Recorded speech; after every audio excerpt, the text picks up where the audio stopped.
ഏറ്റവും ഒടുവിലായി യമനിലെ ഹൂതി താവളങ്ങളിൽ അമേരിക്കൻ സൈന്യം വ്യോമാക്രമണം നടത്തിയതോടെ പശ്ചിമേഷ്യൻ യുദ്ധത്തിന്റെ ഗതി തന്നെ ഇപ്പോൾ മാറിയിരിക്കുകയാണ്.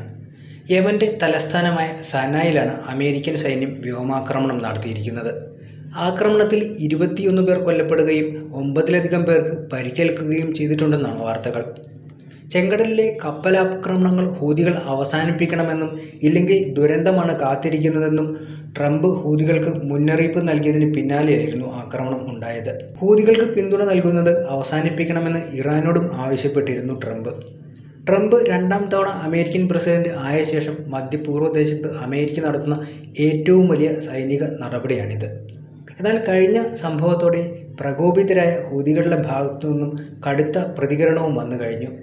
ഇനി തങ്ങൾ ലക്ഷ്യം വയ്ക്കുന്നത് ട്രംപിനെയായിരിക്കുമെന്നാണ് ഹൂതികൾ പറയുന്നത്. അത്തരമൊരു നീക്കമുണ്ടായാൽ ഇറാനും ചൈനയും അടക്കം ഹൂതികൾക്ക് പിന്തുണയും അറിയിച്ചിട്ടുണ്ട്. മാത്രമല്ല, ഗാസയിലേക്കുള്ള സഹായ വിതരണം പുനരാരംഭിക്കുന്നതിന് ഇസ്രായേലിന് അനുവദിച്ച സമയപരിധി കഴിഞ്ഞതോടെ ഇസ്രായേലി കപ്പലുകൾക്കു നേരെയുള്ള ആക്രമണം പുനരാരംഭിക്കുകയാണെന്നും ഹൂതികൾ പ്രഖ്യാപിച്ചു കഴിഞ്ഞു. ഹൂതികൾ പ്രഖ്യാപിച്ച സമയപരിധി പാലിക്കുന്നതിൽ ഇസ്രായേൽ പരാജയപ്പെട്ടതിനാലാണ് ചെങ്കടലിലൂടെയുള്ള എല്ലാ ഇസ്രായേലി കപ്പലുകളെയും കടന്നുപോകൽ നിരോധനം പുനരാരംഭിക്കുകയെന്നും സായുധ സംഘം പ്രഖ്യാപിച്ചിരിക്കുന്നത്. നിരോധന ഉടമ്പടി പ്രാബല്യത്തിൽ വരുമെന്നും ഹൂതികൾ അറിയിച്ചതിന് പിന്നാലെയാണ് ട്രംപിന്റെ ആക്രമണമുണ്ടായത്. ഈ നിരോധനം ലംഘിക്കാൻ ശ്രമിക്കുന്ന ഏതൊരു ഇസ്രായേലി കപ്പലും പ്രഖ്യാപിത പ്രവർത്തന മേഖലയിൽ ആക്രമിക്കപ്പെടുമെന്നും സായുധ സംഘം ഉറപ്പു നൽകിയിട്ടുണ്ട്. അറേബ്യൻ കടൽ, ബാബ് അൽ മന്ദേബ് കടലിടുക്ക്, ഏദൻ ഉൾക്കടൽ എന്നിവിടങ്ങളിലും ഈ നിരോധനം ബാധകമാണെന്നാണ് സംഘം പറയുന്നത്. ഗാസയിൽ ബോംബാക്രമണം നടത്തുന്ന ഇസ്രായേലിനെ കടൽപ്പാതയിൽ ലക്ഷ്യമിടാനാണ് ഹൂതികൾ തീരുമാനിച്ചിരിക്കുന്നത്. മറ്റൊരു ഇടവേളയ്ക്ക് ശേഷം പുതിയ തീരുമാനം വന്നത് ലോകത്തെ ആകെ ഭീതിയിലാക്കിയിട്ടുണ്ട്. ചെങ്കടലിലെ ഹൂതികളുടെ ആക്രമണങ്ങൾ ആഗോള വ്യാപാരത്തെ അടക്കം ബാധിക്കുകയും സുയസ് കനാലിന് പുറത്തുള്ള ഏഷ്യയ്ക്കും യൂറോപ്പിനും ഇടയിലുള്ള സമുദ്ര ഗതാഗതത്തിന്റെ ഗണ്യമായ അളവ് ആഫ്രിക്കയ്ക്ക് ചുറ്റുമുള്ള ദീർഘയാത്ര നടത്താൻ നിർബന്ധിതരാക്കുകയും ചെയ്യുമെന്നും ആരോപണമുണ്ട്. ഈ സാഹചര്യം മുമ്പും ഉടലെടുത്തതിനാൽ വ്യാപാര ലോകം തന്നെ ഇപ്പോൾ ഭീതിയിലാണ്.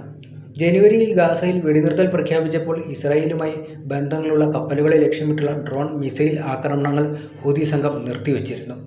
എന്നാൽ 2023 ഒക്ടോബർ 7 നടത്തിയ ആക്രമണത്തിൽ ഹമാസിനെ പിടികൂടി ശേഷിക്കുന്ന തടവുകാരെ മോചിപ്പിക്കാൻ സമ്മർദ്ദം ചെലുത്തണമെന്ന പ്രതീക്ഷയിൽ മാർച്ച് 2 യുദ്ധത്തിൽ തകർന്ന ഗാസയിലേക്കുള്ള എല്ലാ സഹായങ്ങളും ഇസ്രായേൽ തടഞ്ഞപ്പോൾ ആക്രമണങ്ങൾ പുനരാരംഭിക്കുമെന്നാണ് ഹൂതികൾ ഭീഷണിപ്പെടുത്തിയത്. ഗാസയിൽ സഹായ വിതരണം ഇസ്രായേൽ അനുവദിക്കുന്നതുവരെ ആക്രമണം തുടരുമെന്നും ഹൂതികൾ പ്രസ്താവിച്ചിട്ടുണ്ട്. 2023 നവംബർ മുതൽ യമൻ തീരത്ത് കപ്പലുകളെ ലക്ഷ്യമിട്ട് ഹൂതികൾ 100ലധികം ആക്രമണങ്ങളും നടത്തിയിട്ടുണ്ട്. ഗാസയിലെ പലസ്തീനികൾക്കുള്ള ഐക്യദാർഢ്യമാണ് തങ്ങളുടെ നടപടിയെന്നാണ് സംഘം ഉറക്കെ പ്രഖ്യാപിക്കുന്നത്. ആഗോള കപ്പൽ വ്യാപാരത്തെ തടസ്സപ്പെടുത്തിയ ഒരു ആക്രമണത്തിൽ 2 കപ്പലുകൾ കടലിൽ മുക്കുകയും മറ്റൊന്ന് പിടിച്ചെടുക്കുകയും ചെയ്തിരുന്നു. കുറഞ്ഞത് 4 നാവികരെങ്കിലും ഇക്കാലയളവിൽ കൊല്ലപ്പെട്ടതായാണ് പറയുന്നത്. മാത്രമല്ല, ഇറാനിയൻ രാഷ്ട്രീയ കാര്യങ്ങളിൽ അന്തിമ തീരുമാനം എടുക്കുന്ന ഖമേനി ഭീഷണികൾക്ക് വഴങ്ങി ഇറാനെ ചർച്ചകളിലേക്ക് തള്ളിവിടില്ലെന്നും കഴിഞ്ഞ ആഴ്ച പ്രഖ്യാപിച്ചിരുന്നു.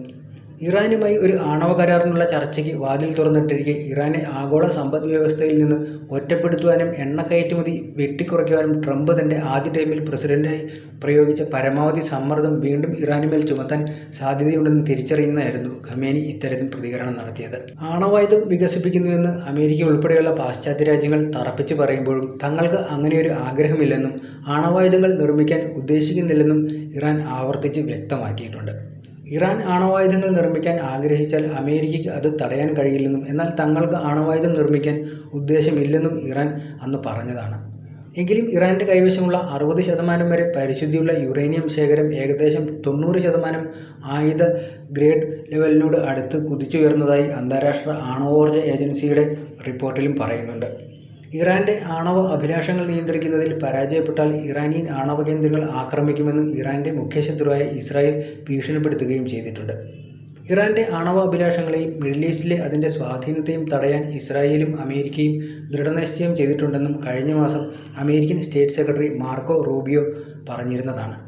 പിന്നാലെ ഇപ്പോൾ വീണ്ടും സംഘർഷത്തിൽ ഉടലെടുത്തതോടെ ഇറാൻ ഇനി രംഗത്തിറങ്ങുമെന്നും ഉറപ്പായിരിക്കുകയാണ്. മാത്രമല്ല, ട്രംപിനെ ലക്ഷ്യം വയ്ക്കുന്ന ഹൂതികൾക്ക് ചൈന അവരുടെ പുതിയ തന്ത്രം കൈമാറാനും ഇടയുണ്ട്. അമേരിക്കയെ വിറപ്പിക്കാൻ ബഹിരാകാശത്ത് നിന്നും മനുഷ്യന്റെ മുഖം വരെ കാണുന്ന ലോകത്തിലെ ഏറ്റവും ശക്തമായ ക്യാമറയാണ് ഇപ്പോൾ ചൈന അവതരിപ്പിച്ചിരിക്കുന്നത്. ചൈനയുടെ ചാര ഉപഗ്രഹങ്ങളിൽ ഉപയോഗിക്കുന്നതിനാണ് ഈ ക്യാമറയുടെ കണ്ടെത്തലെന്നാണ് അമേരിക്കയെ പ്രകോപിപ്പിച്ചിരിക്കുന്നത്. 100 കിലോമീറ്റർ അകലെ നിന്ന് മുഖം വിശദാംശങ്ങൾ ഉൾപ്പെടെ എടുക്കാൻ കഴിയുന്ന അത്ര ശക്തിയേറിയ ക്യാമറയാണിത്.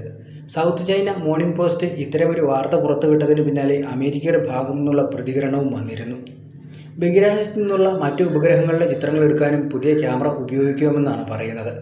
ചൈനയിലെ അക്കാദമി ഓഫ് സയൻസിന്റെ എയ്റോസ്പേസ് ഇൻഫർമേഷൻ റിസർച്ച് ഇൻസ്റ്റിറ്റ്യൂട്ടാണ് ഈ ക്യാമറ വികസിപ്പിച്ചിരിക്കുന്നത്. വിദൂര സംവേദന സാങ്കേതികവിദ്യയായ സിന്തറ്റിക് അപ്പേർച്ചർ ലിഡാർ എന്ന സംവിധാനത്തെ അടിസ്ഥാനമാക്കിയാണ് ഇവയുടെ പ്രവർത്തനം. രാവും പകലും പ്രവർത്തിക്കാൻ കഴിയുന്ന SALന് വിവിധ കാലാവസ്ഥാ സാഹചര്യങ്ങളിൽ ദ്വിമാന ത്രിമാന ചിത്രങ്ങളും തയ്യാറാക്കുവാൻ സാധിക്കും. തൽക്കാലം ചാര ക്യാമറയെക്കുറിച്ച് വിവരങ്ങളൊന്നും പുറത്തുവിട്ടിട്ടില്ലെങ്കിലും ട്രംപിനെ ഇനി ലക്ഷ്യം വയ്ക്കുമെന്ന് ഹൂതികൾ ഉറപ്പിച്ചു പറഞ്ഞതോടുകൂടി ഈ സംവിധാനവും അവർക്ക് കൈമാറി സഹായം നൽകി ഒപ്പം നിൽക്കാൻ ചൈനയും ഇറങ്ങുമെന്നും ഉറപ്പായിരിക്കുകയാണ്.